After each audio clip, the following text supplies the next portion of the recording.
President Bola Tinubu has received the quick win report on fiscal reforms and fiscal policy and tax reforms from the committee tasked with improving the nation's revenue profile and business environment, chaired by Mr. Taiwo Oyedele.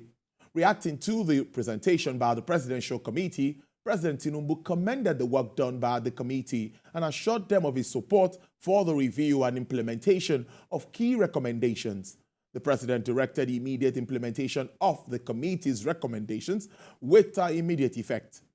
Well, joining us on the program live is no other person but the chairman of that committee, Presidential Committee on Fiscal Policy and Tax Reforms, Mr. Taiwo Oyedele. Thank you so much, Mr. Oyedele. It's really good to have you join us this afternoon. Good afternoon to you. Good afternoon, Tolu. Thank you for having me.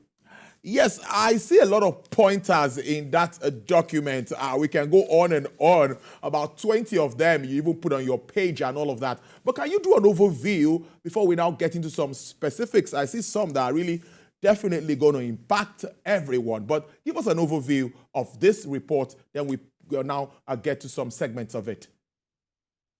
Yeah, thank you very much, Tolu. Like you rightly mentioned, we presented the report to Mr. President. And the details of that report, some of it we have shared publicly. Those 20 points that we summarize are just a, maybe small component of the report itself. It's a lot more that is in it. But we thought that it would be appropriate to allow the president, and of course, as you may be aware, we have requested for a session with the Federal Executive Council, which Mr. President has obliged. In fact, even offered whether we needed a special session of FEC, just to give you an idea of how much priority the President is according the work, which we are very delighted to know about. But broadly, this is the phase one in terms of the deliverables of our committee set up by the President. We have the quick wins. That's what we're working on now. The second phase is critical reforms, and phase three is implementation. And all these three phases run concurrently. Broadly speaking, the mandates of the committee are divided into three pillars. One is revenue transformation, which is essentially how do you mobilize revenue to fund government and borrow less. The way we have been doing in the past few years is not sustainable to keep borrowing, particularly from the central bank via ways and means, which is fueling inflation and taking more people into poverty. But also that pillar of revenue transformation also focuses as well on non-tax revenue, both oil and non-oil, other solid minerals, including government-owned enterprises and government assets. The second pillar of our work is to do with fiscal governance. Essentially, how can we get better in terms of how we spend our money? How can we get better coordination between policies of government, particularly monetary and fiscal policies? How can we get better coordination among agencies, but also in terms of, vertically with, sub-national government? We have been having engagements with the National Economic Council, where you have the governors. We have had a session with the Senate, actually a whole retreat just to discuss the work of our committee. So the third pillar of our work is growth facilitation. When we talk about economic growth as the most sustainable way of, raising revenue and also providing prosperity for the people. So the report we submitted to Mr. President, like I said earlier on, is a quick wins report, which is the phase one of our assignment. And broadly speaking, we try to address the issues that are most pressing to our country at this time. Of course, I think number one on that list that most people will agree to is the exchange rate management. How can we get stability in the exchange rate of the Naira, particularly to US dollars? How can we close the gap or eliminate the gap between the parallel market and the official market? Because that is holding back inflow of foreign direct investment, diaspora remittances, and foreign portfolio investment. And of course, the other very important and pressing issue is to do with the subsidy removal, because the after effects of removing the subsidy has meant that there's a lot of sacrifice by Nigerians, but even more so Nigerians who are low-income earners and are just barely getting by. So life has been very difficult. So the whole idea in terms of our recommendation is, what can we do in the immediate term to relieve people of these, pains? And how can we also, more importantly, start bringing the benefits of the sacrifices that Nigerians have made into life, so they can begin to see the impact and actually truly believe that those sacrifices were worthwhile. And then we also have other interventions around, facilitating the ability of Nigerians, particularly young people who are tech savvy, to be able to find jobs within the international global value chain without leaving Nigeria. So this is conceptually about how can Nigerians who want to remain in Nigeria find jobs within the international value chain and earn dollars while they're here, which is not bad, to be honest.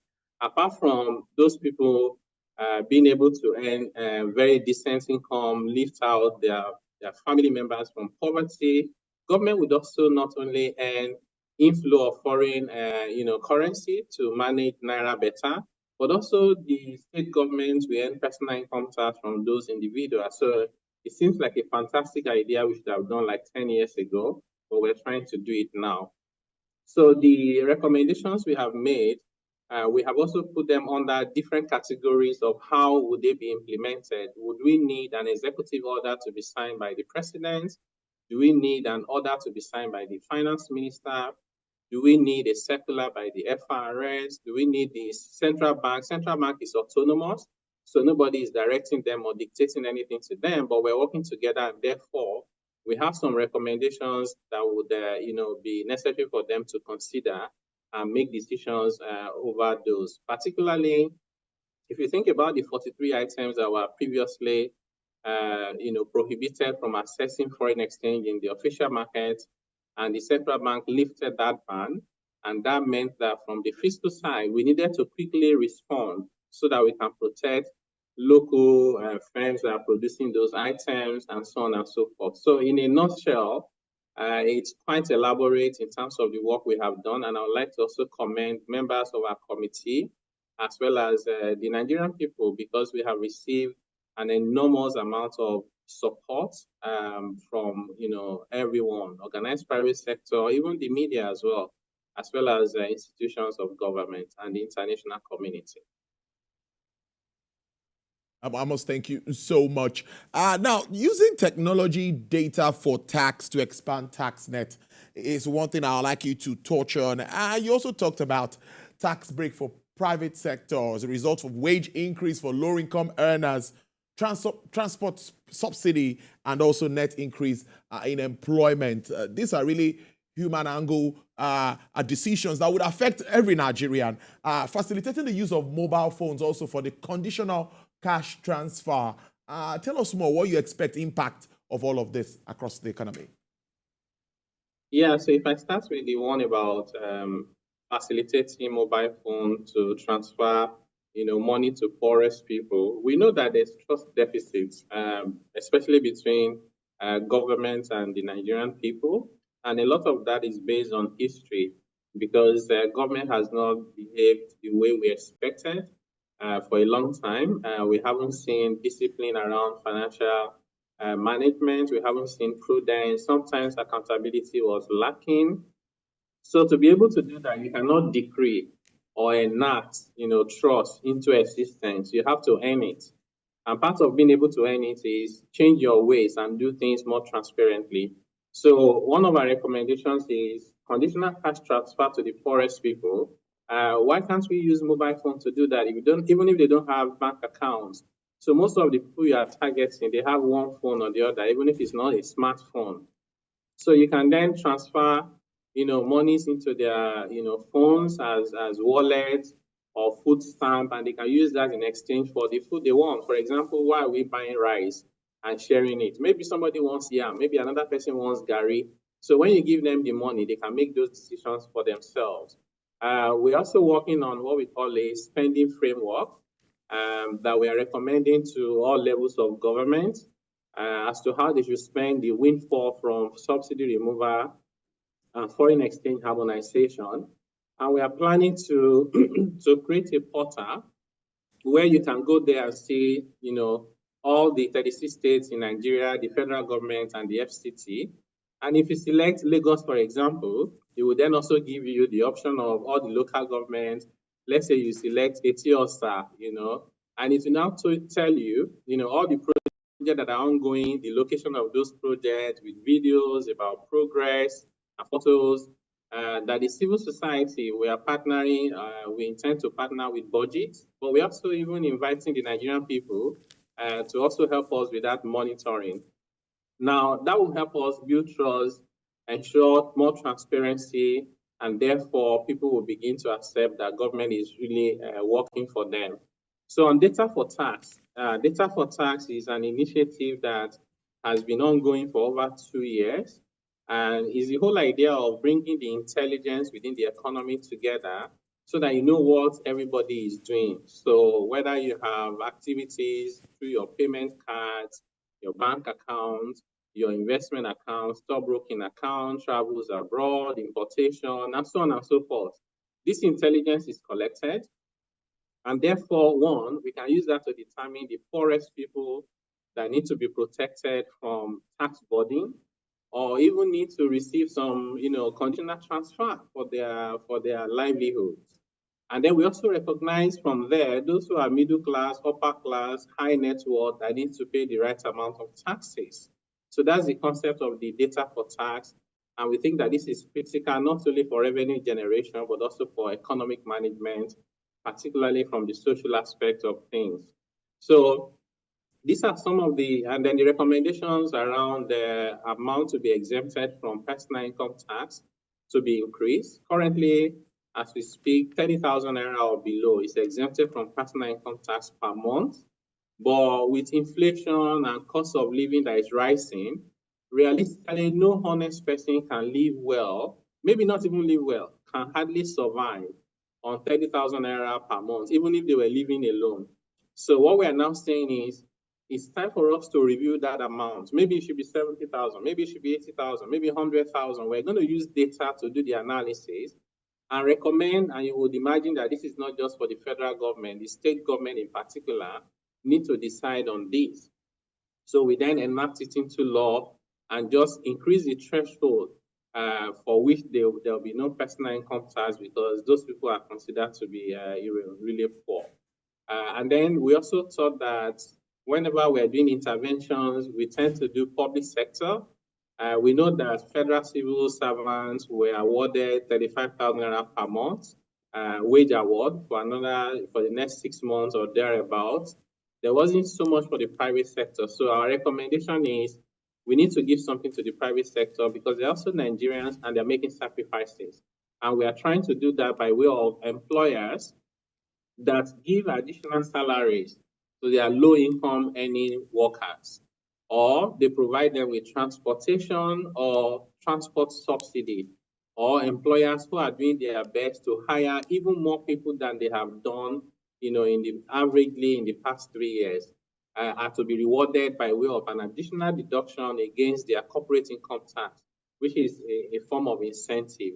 So these are some of the way to respond to the question you asked. Brilliant stuff. Let's wrap up with implementation. Implementation is key.